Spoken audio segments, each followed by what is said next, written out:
नमस्कार विद्यार्थी मित्रांनो, मी डॉक्टर संदीप तुमचं सगळ्यांचं माझं YouTube channel English Guru for all मध्ये स्वागत करतो. तसेच विद्यार्थी मित्रांनो, इंग्लिश गुरु फॉर ऑल या नावाने आपली वेबसाईट देखील आहे आणि मोबाईल ऍप्लिकेशन देखील आहे. तर आपल्या मोबाईल ऍप्लिकेशन वरती आपण हा कोर्स अपलोड केलेला आहे आणि कोर्सचं टायटल आहे एंटायर इंग्लिश ग्रामर. आणि आजच्या या लेसन नंबर 11 मध्ये आपण डिस्कस करणार आहोत the adjectives of number and its types. विद्यार्थी मित्रांनो, हा जो कोर्स आहे यूपीएससी, एमपीएससी असेल, पीएसआय, एसटीआय, एएसओ असेल, टीईटी असेल, त्यानंतर इतर जिथे तिथे तुम्हाला इंग्लिश असणार आहे, कुठल्याही एंट्रन्सला असेल, कुठल्याही स्पर्धा परीक्षेला असेल, सरळ सेवा भरतीला असेल, तिथे हा कोर्स तुम्हाला अतिशय महत्वाचा आहे.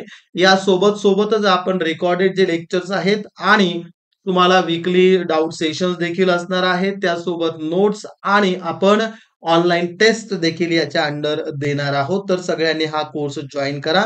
तर सुरुवात करूया आपण लेसन नंबर 11 ला, the adjectives of number and its types. आता सगळ्यात अगोदर आपण मीनिंग ऑफ ऍडजेक्टिव्ह इथे समजून घेऊया. ऍडजेक्टिव्हचा मीनिंग काय आहे? An adjective is a word that describes or modifies a noun or pronoun. It gives more information about the quality, quantity, number, size, shape, color, etc. म्हणजेच आपल्याला एखाद्या नाउनला मॉडिफाय करण्याचं काम किंवा प्रोनाउनला मॉडिफाय करण्याचं काम, त्याच्याविषयी एक्स्ट्रा माहिती देण्याचं काम आपल्याला कोण करतं? तर ऍडजेक्टिव्ह करतं. तर याचे एक्झाम्पल्स दिलेले आहेत बघा, 1 2 3 4 5. यामध्ये काय दिलंय बघा, ड्रेस आहे, पण कसं आहे, ड्रेस हे नाउन आहे आणि ब्युटिफुल त्याविषयी एक्स्ट्रा इन्फॉर्मेशन देत आहे म्हणून ब्युटिफुल झाला adjective. They have 3 cats, cats आहेत परंतु किती आहेत? 3 आहेत म्हणून 3 काय झालंय तुमचं? परत इथे ऍडजेक्टिव्ह आहे. त्यानंतर it is a round table, table आहे परंतु कसं आहे? राऊंड आहे म्हणून राऊंड इथे काय झालं तुमचं? That is an adjective. He is a brave soldier, तो सोल्जर आहे, कसा आहे? सोल्जर हे नाउन आहे परंतु सोल्जर कसा आहे? ब्रेव आहे, त्यामुळे ब्रेव झाला इथे adjective. And number 5 we saw a tall building, building आहे हे नाउन आहे बिल्डिंग आणि त्याविषयी एक्स्ट्रा इन्फॉर्मेशन देते आपल्याला टॉल, त्यामुळे टॉल हे झालं इथे ऍडजेक्टिव्ह. इथल्यापैकी बघा quality, quantity, number, size, shape, colour हे आपल्याला इथे सगळं समजतं आहे. तर आता आपण बघूया meaning of adjective of number. या अगोदरच्या आपण सेशन मध्ये देखील याचं शॉर्ट रिव्हिजन केलेली आहे आणि हा सेपरेट डिटेल मध्ये असा त्यावरती व्हिडिओ आहे. Meaning of adjective of number म्हणजे काय? Adjective of number tells the number, how many or the order. It is also called numeral adjectives. याला न्यूमरल adjectives देखील म्हटलं जातं. आता इथे मी काय केलंय, बोल्ड मध्ये अंडरलाईन केलेले बघा, इथे 2 असेल, फर्स्ट असेल, सेव्हरल असेल, मेनी असेल किंवा सेकंड असेल. This is the order. First and second both are orders आणि बाकीचे आपल्याला नंबर्स दाखवतात. How many pens I have, मग किती होतं? 2 पेन्स. मग हे पेन्स काय झालं? नाउन, पण किती पेन? 2, म्हणून ते झालं ऍडजेक्टिव्ह ऑफ नंबर. तसंच ही स्टूड फर्स्ट म्हटलं इथे ना, फर्स्ट कोण आलाय? फर्स्ट तो आलाय, म्हणजे प्रोनाउन आहे त्याविषयी एक्स्ट्रा इन्फॉर्मेशन, म्हणजेच फर्स्ट काय झालं? परत इथे adjective of number. Several students, students किती म्हटले? हाऊ मेनी सेव्हरल स्टुडंट्स, मग स्टुडंट्स हे नाउन आहे त्याविषयी एक्स्ट्रा इन्फॉर्मेशन देणारा वर्ड कुठला आहे? तर सेव्हरल, मग तो झाला ऍडजेक्टिव्ह ऑफ नंबर. त्यानंतर शी हॅज मेनी फ्रेंड्स, आता फ्रेंड्स हे झालं नाउन, पण how many friends? Many friends, मग मेनी इथे काय झालं? Adjective of number. आणि इथे दिलंय सेकंड अटेम्प्ट, कितवा अटेम्प्ट? तर सेकंड अटेम्प्ट. इथे ऑर्डर लक्षात येते, म्हणजे हे देखील ऍडजेक्टिव्ह ऑफ नंबर आहे. तर आता आपण इथे प्रकार बघणार आहोत, types of the adjective of number. आता इथे काय काय दिलेत बघा. नंबर 1 दिलाय definite numeral adjective. Okay, definite आहे. त्यानंतर इनडेफिनाइट, त्यानंतर डिस्ट्रीब्युटिव्ह, त्यानंतर एम्फॅसायझिंग ऍडजेक्टिव्ह आणि नंबर 5 दिलाय एक्सक्लेमेटरी ऍडजेक्टिव्ह. हे फार महत्वाचे, सगळ्यांनी समजून घ्या. परत रीड करतो. Definite numeral adjective, indefinite numeral adjective, distributive numeral adjective, emphasising adjective आणि एक्सक्लेमेटरी ऍडजेक्टिव्ह. आता वन बाय वन आपण याचे आता मिनिंग समजून घेऊयात आणि त्याचे आपण इथे एक्झाम्पल्स आपल्याला समजावून घ्यायचे आहेत. तर सुरुवात करूया आपण. बघा, meaning of definite numeral adjective. Definite हा वर्ड फार महत्वाचा आहे. डेफिनाइट म्हणजे काय? Exactly you can understand that number. These show the exact number or position cardinal numbers म्हणजेच कुठले 1, 2, 3 आणि ऑर्डिनल नंबर्स म्हणजे कुठले फर्स्ट, सेकंड, थर्ड, फोर्थ, मग 20th असू द्या किंवा कुठलाही असू द्या का 10th असू द्या, तो तुमचा कशाच्या अंडर येतो इथे अशा पद्धतीनं डेफिनेट न्यूमरल ऍडजेक्टिव्ह. आता काय दिलंय बघा, आय हॅव 2 ब्रदर्स म्हणजे किती ब्रदर्स आहेत? 2 क्लिअर कट कळतंय आपल्याला इथे 2 वरनं म्हणून हे झालं डेफिनेट न्यूमरल ऍडजेक्टिव्ह. त्यानंतर बघा, ही बॉट 4 ऍपल्स. किती ऍपल्स आणले त्याने? 4. बरोबर म्हणजे ऍपल्स आहेत पण किती आहेत? 4 आहेत. म्हणजे इथे एक्झॅक्ट नंबर कळतोय डेफिनेट न्यूमरल ऍडजेक्टिव्ह. आणि हे पुढचे जे आहेत नाही बाई अंडरलाईन करतो हे सगळे नाउन्स आहेत बघा. हे बघा इथे. हे नाउन्स आहेत. आणि त्याच्या अगोदर जे आलंय हे आलंय. त्यानंतर इथे जर म्हटलं तर हे आलंय. या ॲपलच्या अगोदर हे 4 आलंय. ब्रदरच्या अगोदर 2 आलंय. त्यानंतर तुमच्या बर्डच्या अगोदर 10 आलंय. हे सगळेच्या सगळे काय आहेत? Definite numeral adjectives. तर अशा पद्धतीने आपण हे समजून घेतलेलं आहे. आता नेक्स्ट आपण बघणार आहोत meaning of indefinite numeral adjective. आता इनडेफिनाइट कशाला म्हणायचं? ज्याचा आपल्याला डेफिनेट नंबर कळत नाही त्याला आपण इनडेफिनाइट न्यूमरल ॲडजेक्टिव्ह असं म्हणतो. बघा, these do not specify the exact number but give a general idea. एक जनरल आयडिया आपल्याला कळते त्यातनं. आता इथे काय दिलंय? मेनी स्टुडंट्स वर ऍबसेंट. आता हाऊ मेनी कळतं का इथे? नाही. अनेक विद्यार्थी. अनेक काय झालं? इनडेफिनाइट कळणार नाही. मग 50 असतील, 100 असतील, 200 असतील, 10 असतील, 20 असतील. म्हणून याला म्हणायचं इनडेफिनाइट न्यूमरल ॲडजेक्टिव्ह.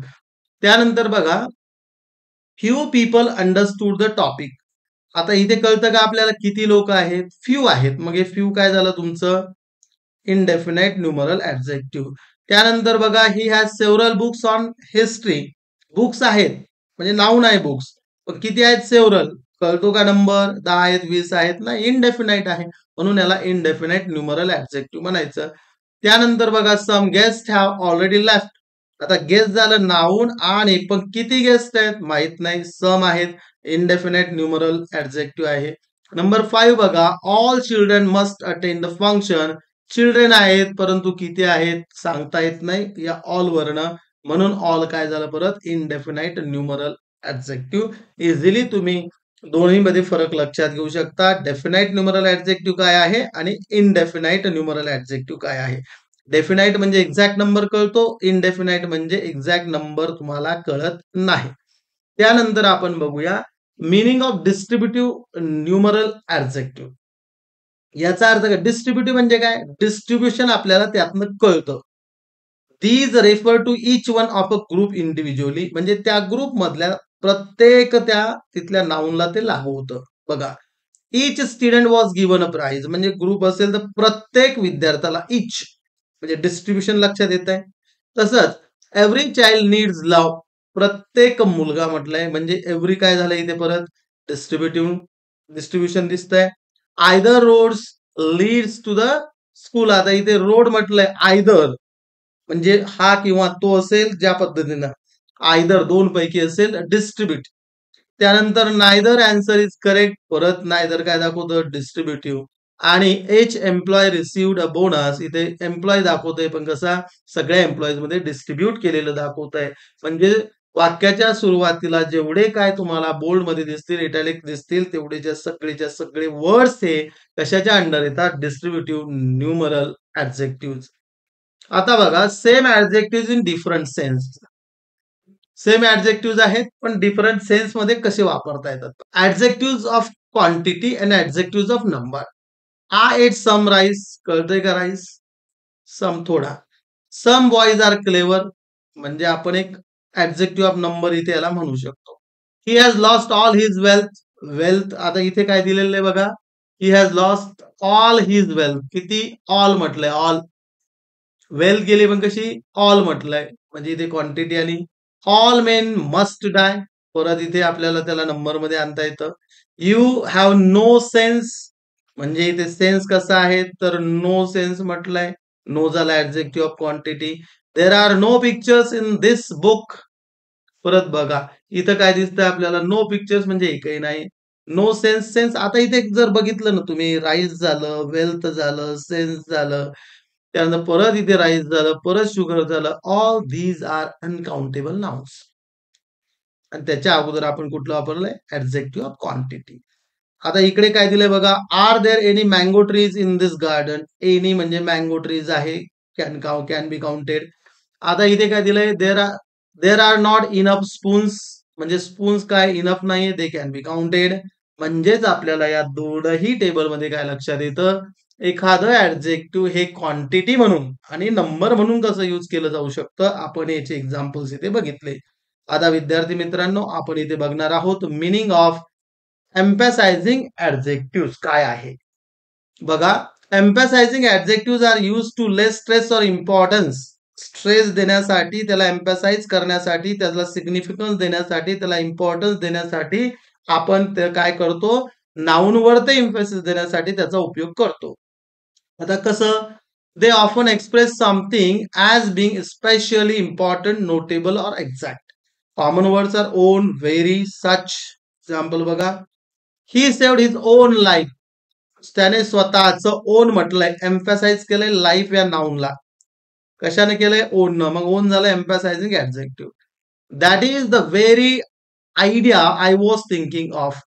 आयडिया आहे, पण कशी आहे? That is the very idea. Emphasise केलाय, सिग्निफिकन्स दिलाय, स्ट्रेस दिलाय आयडिया या नाऊन वरते, आणि कशाचा उपयोग केलाय? व्हेरी. म्हणून व्हेरी काय झालं? एम्फासाइजिंग ऍडजेक्टिव्ह आहे.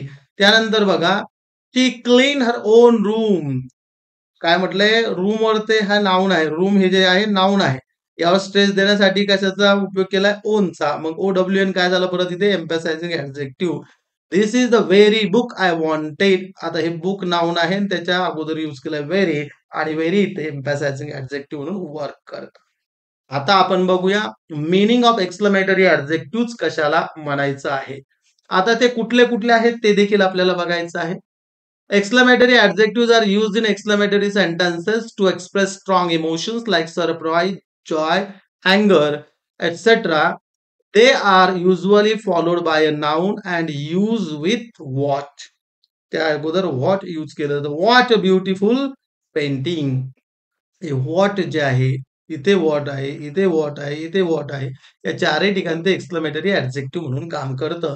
विद्यार्थी मित्रांनो, हे समजून घेण्यासाठी तुम्हाला प्रॅक्टिस फार महत्वाची आहे. त्यासाठी तुम्हाला ऑनलाईन टेस्ट सॉल्व्ह करणं देखील महत्वाचे आहे, आणि या कोर्स सोबत आपण ऑनलाईन टेस्ट देखील प्रोव्हाइड करतो आहोत आणि नोट्स देखील प्रोव्हाइड करतो आहोत. What a beautiful painting, what a terrible storm it was, what foolish behaviour, what a clever boy he is. तर अशा पद्धतीने आपण इथे ऍडजेक्टिव्ह ऑफ नंबरचे जे काय आपण इथे असतील प्रकार बघितलेले आहेत, आणि त्याचे एक्झाम्पल्स देखील आपण बघितलेले आहेत. तरी विद्यार्थी मित्रांनो, तुम्हाला नक्कीच हे सेशन कळालं असेल. So thank you for attending this session.